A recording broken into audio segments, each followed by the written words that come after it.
Hello and welcome to Revelations Live. How's everybody doing out there? My name is Jordan Eckroth. I'm your host, and I am joined today by our very own Brian Buffin.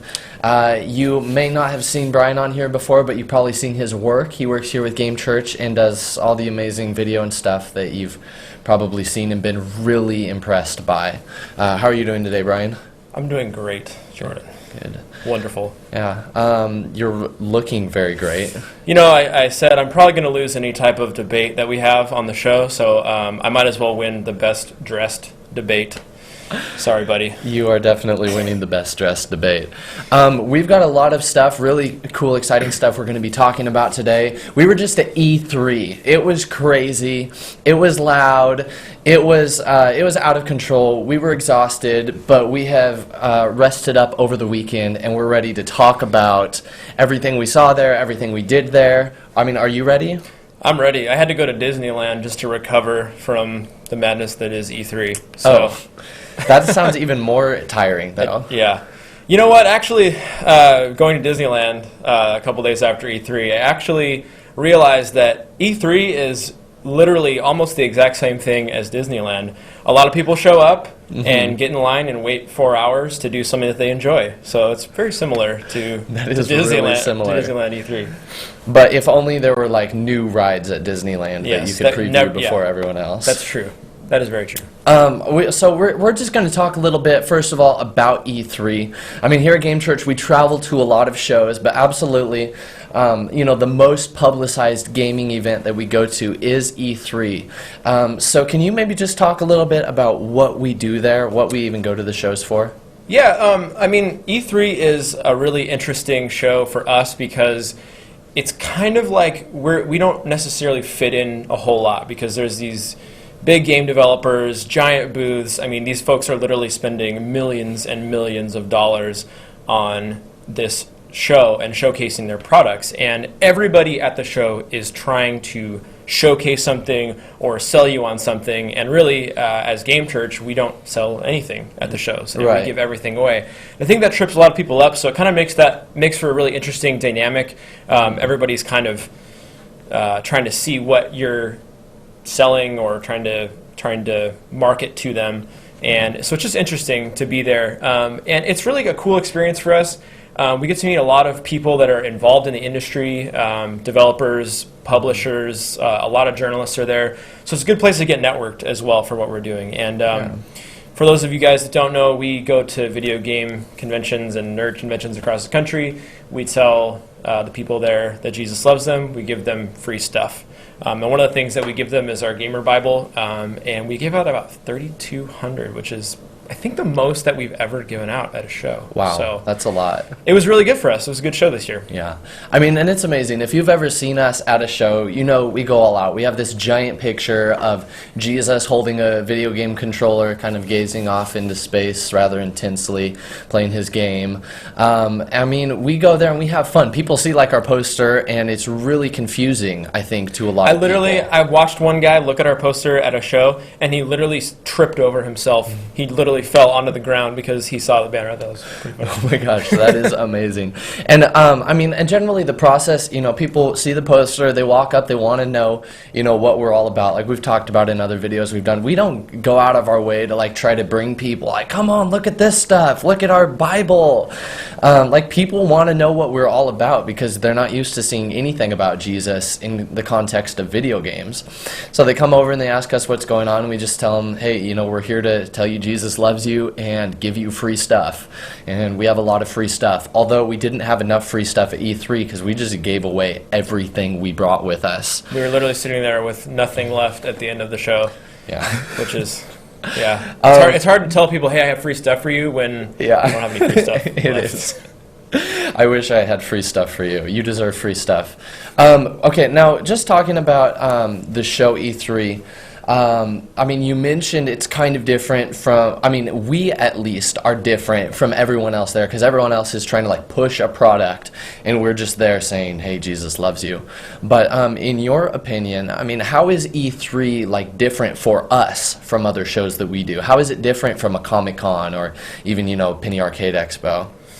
I think when you talk about comic book conventions, like there are gamers there at the comic book conventions, but it's a little more diluted. Whereas E3 and PAX and even Gen Con, which is the tabletop gaming convention, those are all concentrated like crowds of gamers. So we actually get a lot more interest at the gaming convention, which is cool. And it's kind of just it's like a nonstop rush, just people all the time coming up to the booth. You don't never get a break. It was a non-stop rush. It was so busy. And I mean, and I think that's another thing that I noticed as well is that hypothetically at E3, it's an industry event, so it's closed, supposed to be, to everyone but press and people who actually work in the video game industry or peripheral industries. There were definitely a lot of people that you couldn't help but wonder, like, how did you get in here? Who was that guy? Who was the guy? He was media. His blog was like, be careful, he's probably watching right now. I know. His blog was like, bring on the funk or something. Like he had a blog about funk music. Yeah, and he got into E3. He got in there and he was getting the swag. All the credit to him. Yeah. Yeah, and we were going to talk about swag pirates in a little bit. Swag pirates. But so yeah, I was going to say, other than those few people, you definitely notice there seemed to be a lot more.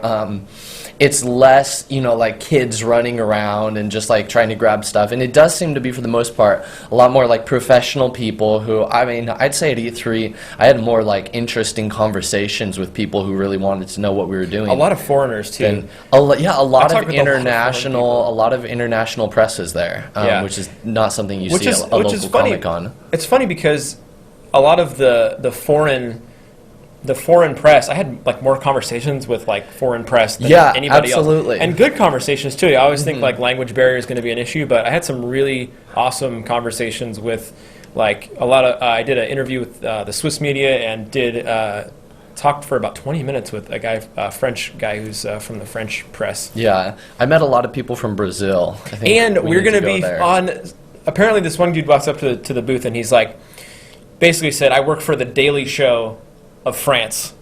And so he literally was at our booth filming for like 20 minutes. Oh my gosh. And like, yeah, we were kind of joking, like we're just going to get ripped apart by this show.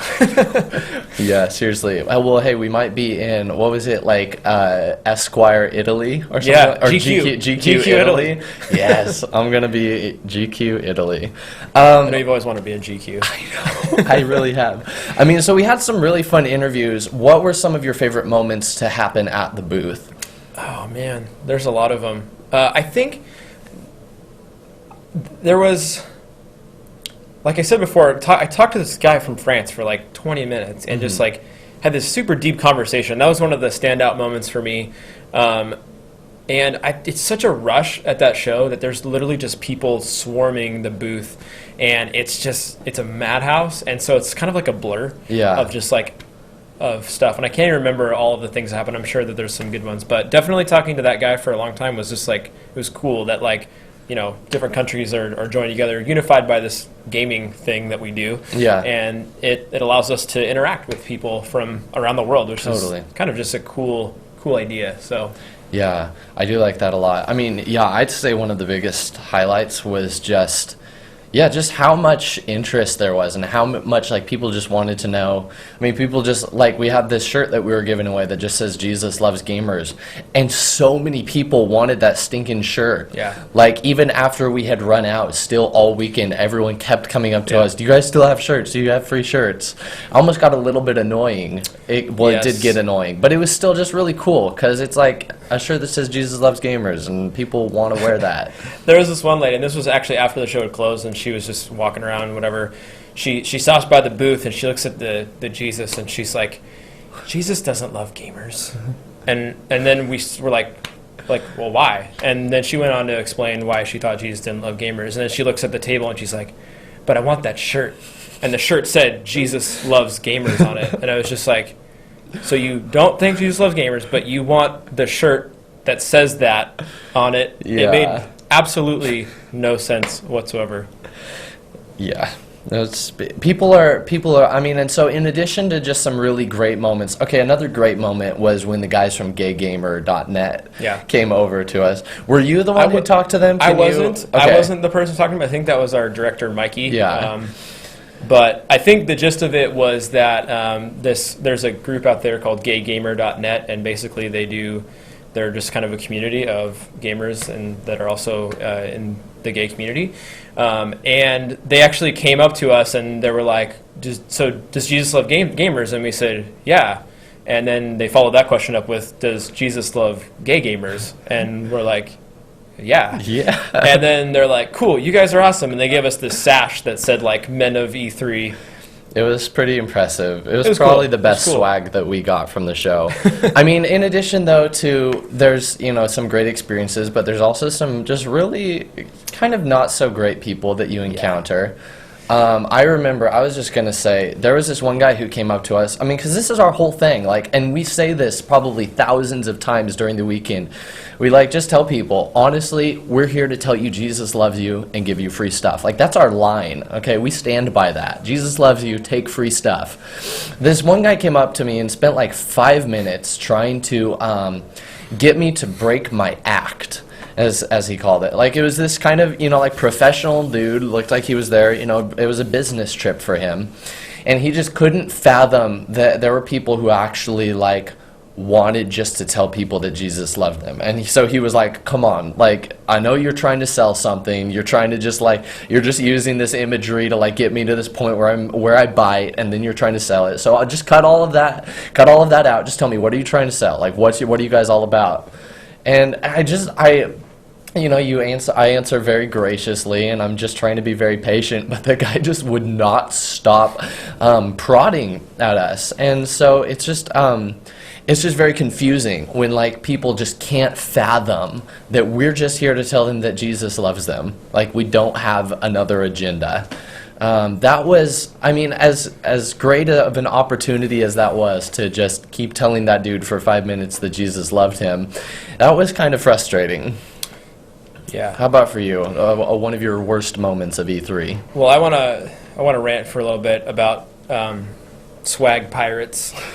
So I don't know if you guys have ever been to any type of convention, you know that there's a lot of free stuff that gets given out.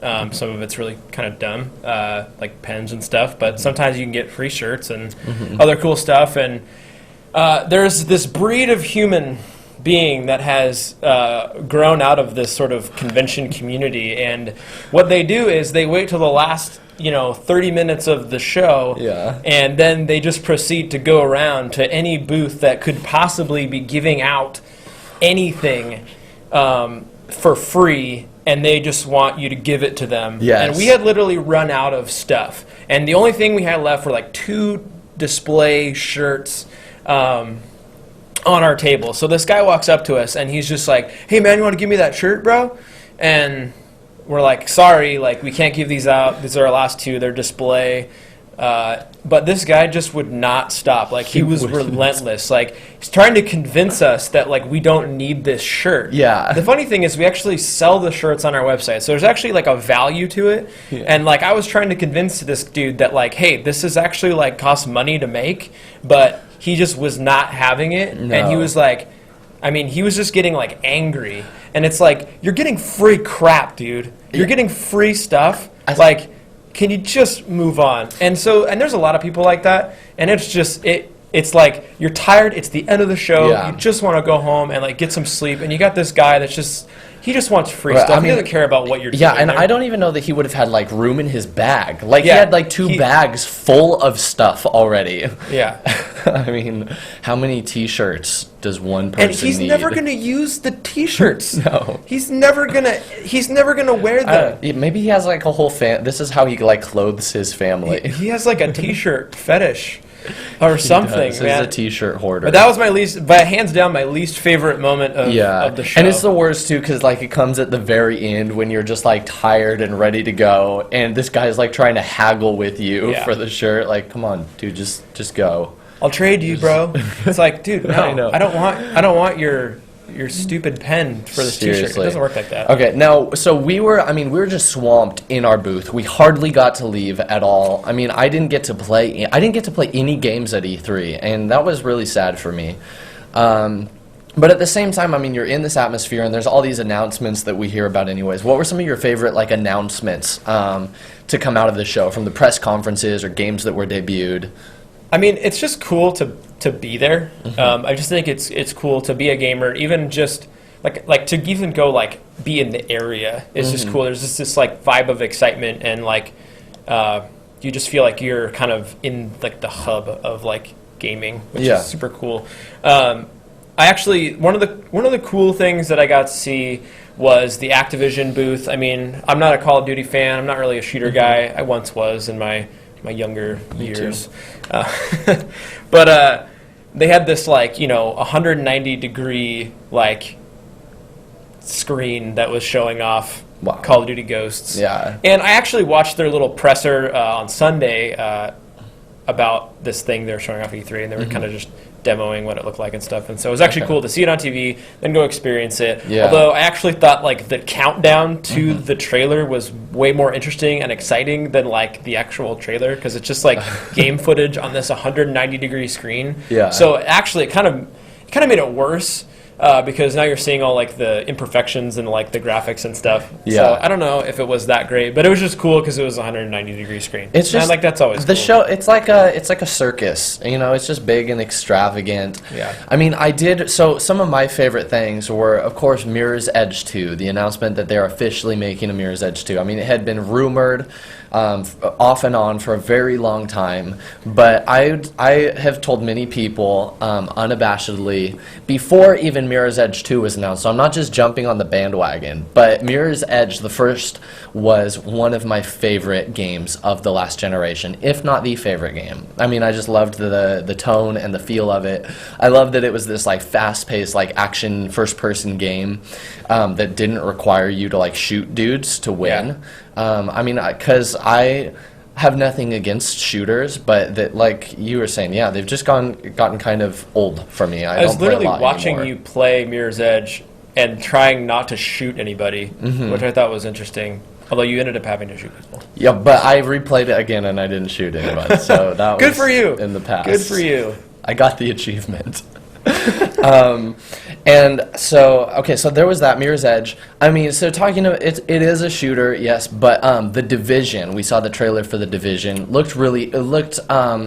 graphics engine looks really nice. And I mean, who knows? Like I said, I'm not opposed to the genre entirely. Maybe this will be the game that gets me to invest some time back into, shooting dudes. Yeah, I think what was cool about watching that trailer is that it gave me hope for the MMO genre. Like, it just, like, I feel like MMOs have been so fantasy based for so long, and like everything, I mean, there's like EVE, but for the most part, the majority of MMOs are like, are just fantasy games, and they never really intrigued me, but seeing The Division was actually really cool. I mean, just the level of like graphic quality that, I mean, in this, we watched an actual gameplay trailer. It wasn't just like a pre-rendered thing. And so I thought that was really cool. And just the idea that like you're sort of in this like apocalyptic world. Yeah. And then like in the trailer, they start with like they're just kind of exploring, and then they fight some AIs. And then like at the very end, it's like all of a sudden it becomes this PvP battle. So now it's just like you're kind of in this world trying to do things, but you're not alone, and like things can just go crazy. It almost reminded me of DayZ a little bit, where it's just like kind of this open world, like you don't necessarily know what's going to happen, and you could, get taken out by a dude or an AI bot, which is like kind of cool. It just gives a lot of choice to the player too. I thought that was cool. Yeah, I mean, and there were so many games that were announced, a lot of cool stuff, like Titanfall is the big one that everyone's kind of buzzing about. But I mean, there was also Fez 2 was announced during E3 week. For that. There was a teaser for Hotline Miami 2. I mean, we're gonna have Plants vs. Zombies. I gotta get through Hotline Miami 1. It's really hard. It's a hard game. Yeah, you gotta get back on that. I do. I mean, all of these. So a lot of games coming out. Here's my next question though. Is just the overall tone of the show. Obviously, we went into it and we've covered this. I mean, in quite a bit of detail earlier. But just it's a new console cycle, and so we've got the Xbox One. We've got the PS4. We had the Ouya out in the parking lot. I mean, we had the NVIDIA talking about the Shield, which actually I I'm really impressed by the Shield right now. Yeah. But we have this kind of just great mix of, like, everyone wanted to see games, and everyone is talking about these cool, new, exciting games that are coming out. But the whole thing at the same time is also being very much overshadowed by the console war, which is so many of the issues like pertaining to it are so like peripheral to actually playing games. Yep. I mean, what do you feel like the overall tone of the show was? I think, and I'm gonna go out on a limb and speak for a lot of gamers. I think what happened is everyone was so focused on the consoles because it's a console year, and it's just like happens. This is kind of like the Olympics. It only happens like once every 4 years, if that, even like 8 years now, I guess, since Xbox 360.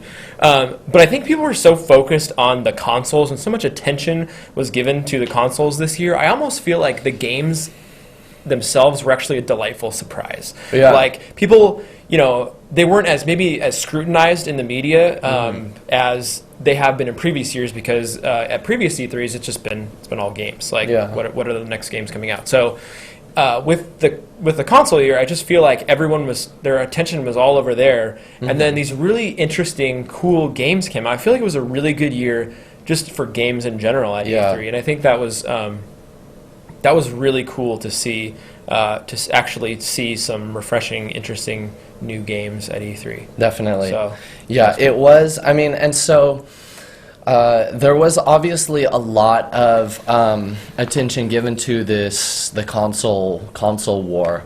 I mean, and especially, like I said, we've talked about this, but I think we have some new stuff to talk about, in that now we actually have, like, so Microsoft did their press conference. I mean, it was all right. It was decent. It showed off pretty much what we were expecting to see.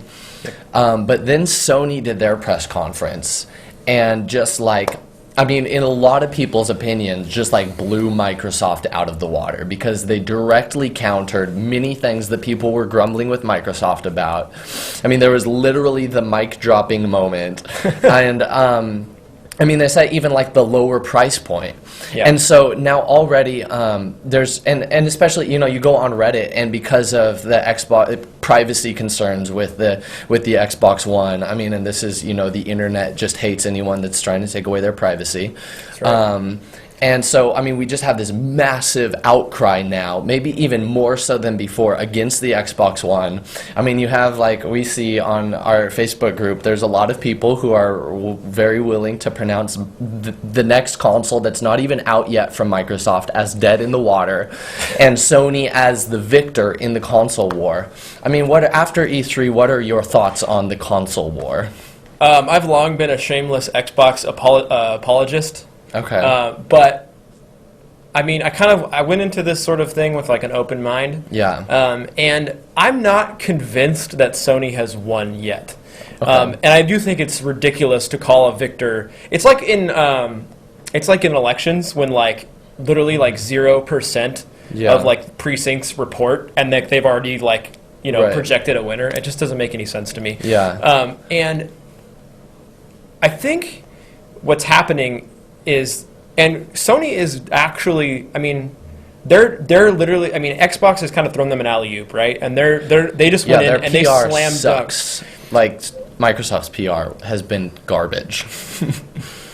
Yes, they haven't done the best job. But I really think that Microsoft is in this for the long haul. Sure. And Sony is appeasing the sort of outcry against Microsoft, and they're taking advantage of it, as they should. This is a competition. They're competing for market share. Yeah, but is it a competition? I mean, so we can measure like the victor in the console war, I guess. I mean, hypothetically, as who sells the most. But then at the same time, I mean, this is like supposing that there's some sort of like high council that's going to like grant a crown to whoever sells the most. In the end, I mean, you can have like, say, you know, PlayStation ends up selling 100 million units and Microsoft only sells 80 million of their Xbox. Microsoft has still made a pile of money. I mean, do we really like? I see. That's what the issue that I have with the console war. Let me stop you here, because I have this thing that like CDs were invented, or not even invented, but they became popular in 1995-ish. even if you want to go to Laserdisc, like you can go even further back than that. But like Yeah. this, I don't understand why we're still playing games on a CD. Okay. Like, Or and DVD. yes, technically it's a DVD. Or It's a Blu-ray, disc. Or Blu-ray. It's a disc. I mean, if you think about music, right? I mean, back in like 2002, like that's when the transition started from, hey, I bought all my music on a CD. Now I'm just going to download it from the internet. Yeah. And so I really think that Microsoft is in this for the long haul, and they're looking a little bit further out into the future. Yeah. And I don't think that the gaming community can really see it yet. Yeah. And it's just interesting. I feel like both companies have extremely different approaches. Yeah. And I was reading an Yeah. interesting article that was actually posted on Gamechurch City about a Microsoft employee that kind of went public anonymously and said, hey, this is what's going on. And one of the interesting points he said is that, why do you think a video game right now costs $60? It's because these publishers have to factor in the fact that they're going to lose profit on used game sales because they're not going to make any of that money back. Yeah. So that has to be accounted for. And let me go back. I think think that these developers and publishers and studios are kind of dumber than they actually are. And when they price things, they're pricing it so that they can maximize their profit. Yeah. And to price something at $60 because of this used games thing is kind of interesting that they do that because they have to. And I mean, if you look at Steam, like you'll watch Steam games, their actual value will depreciate faster than an Xbox game would because of the used game market. And I thought it was really interesting, and I never really thought about it that way before. So I think that Microsoft might be more long game in this sort of in the hunt for consumers, and I guess we'll just have to see what happens. I mean, it's all speculation, and I think it's just interesting that we speculate so much about this thing. Yeah, I mean, well, and then it does. So some people, I mean, if we can just continue talking about this for just another minute or so. I mean, a lot of people actually view it as like an ethical misstep on Microsoft's part that by, enforcing these like DRM things and the always online things, there's, these different concerns, like anyone who's in the military, anyone who's just like on the road all the time and goes to places where they don't have access to internet, like they can't play the Xbox One. Like they're just not going to be able to get that once every 24-hour internet connection. So, so a lot of people, there's this outcry that Microsoft is abandoning like that entire segment of people. Of course, I think that they are making a product, and if you don't want that product, you don't have to buy it. Yeah. But at the same time, like a lot of people feel like this is a betrayal. Of course, yeah, we'll wait and see how the sales numbers do. But do you think? Do you think there's any sort of, do you think our morals, our values should factor into our purchases here? Well, because the answer is yes. I think they should. But how should they? I agree. However, I will say that I think that we talk about gaming as being a community, and one of the things that's disappointing to me about the outcry about used games is really for the gamers, it's all about a low price point. Yeah. Like it's all about money. And I think that's somewhat disappointing to me because we have to remember that these games are made by people. Like people with lives and kids and families, and often these game developers have to sacrifice weeks upon weeks of time away from their families just so that we can have this like product that we can enjoy. And I think, obviously there's going to be people that say that the publishers are the ones making all the money. And I will grant them that, but at the same time, you can't make Call of Duty as an independent game developer. You just can't. There's just too much that goes into it. And so, I just think it's a bummer to me that collectively gamers are just clamoring for the lowest price, which I understand, but also there's this idea that we want to support games. Like we believe in games and we want to support them, and I just don't feel like the gaming community is really necessarily supporting the people that make the games, or at least forgetting about that sort of human aspect of that. These games aren't made by machines. They're made by people with minds and creativity that, Yeah. and it takes energy to be creative. I know just as a web designer, knowing code, I mean, code is hard to write, and it takes a lot of work and a lot of attention. Totally. And that's just one of the disappointing things I see from this sort of console war outcry thing that I've seen amongst the gaming community. Not to say that it's wrong to want a low price point, or wrong to say, hey, always on is bad. Yeah. And I mean, with the whole NSA Prism thing, like this Kinect kind of actually makes me uneasy, because I'm like if my Xbox is always on and the Kinect always has to be on, like who's to say the government couldn't actually like tap into that and spy on people? They could. They and the recent events have proved that that's actually a possibility. Yeah. So. I mean, okay, so I definitely agree. We want to invest into the games industry. I mean, we want to put our money where our mouth is. We want people who are making these games that we love to be able to have a family, have a wife and kids, and provide for them. But also, so let's not neglect the quote-unquote the indie space, okay? Yeah. Because to me, this was one of the most exciting things at E3, that we saw these massive games, but we also had the Indiecade booth, where there were a lot of people just showing off their games that they've made with their team of like 2 or 3 or 4 people. Yeah. And of course, and this is really exciting. Like, I don't know if you saw Forbes magazine did their like E3 recap. They said the best indie game at E3 was the one made by our new friends Ryan Green and Josh Larson and company, That Dragon Cancer. And we got to see That Dragon Cancer. Let's just we want to wrap this discussion up, but let's just talk about this game for a little bit. Why is this like a flash of exciting, illuminating light in this dark shooter post-apocalyptic space?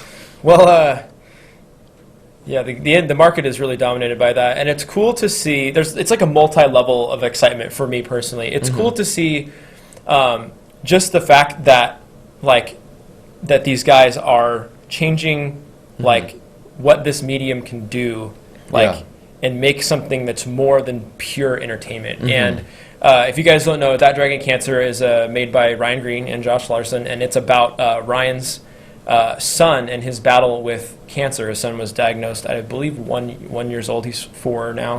And basically, it's a game about that. And when I first heard about the game, I thought, okay, That Dragon Cancer, cool. It's going to be some game that has like a dragon in it, and like you're flying around, and like the dragon is a metaphor for cancer, and like I thought, okay, that's a cute way of looking at it, and an interesting way of looking at it. But the game is actually far more real and far more emotional than that. And it's really emotional. And the demo of the game, really, the objective of the level that you're playing is basically the objective is to get your son. You're in a hospital room, and your goal is to get your son to stop crying. Yeah. And that is it. And it's like, it's just, I mean, we talked to Ryan and Josh, and they were actually saying that like people are crying.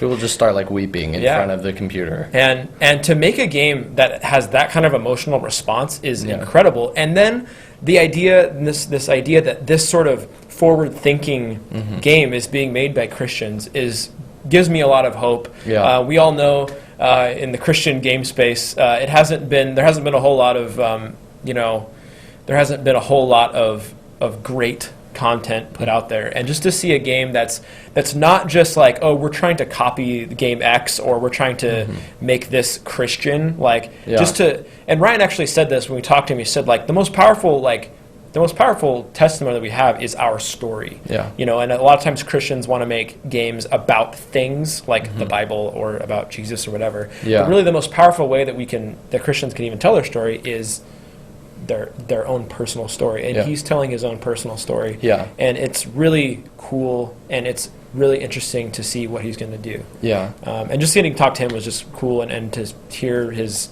sort of thinking behind the game was really a fun moment of E3 for me personally. And I mean, and it really is like, I mean, we go to this show, and everyone, like we said before, everyone's trying to sell you something, and it's just this massive like corporate event where people expend millions and millions of dollars just to make themselves look good, to make you want to buy what they're trying to sell. And what they have to sell is really cool, and it's really fun. And there are alternative, like the E2 conference is saying that we should just abandon E3 entirely.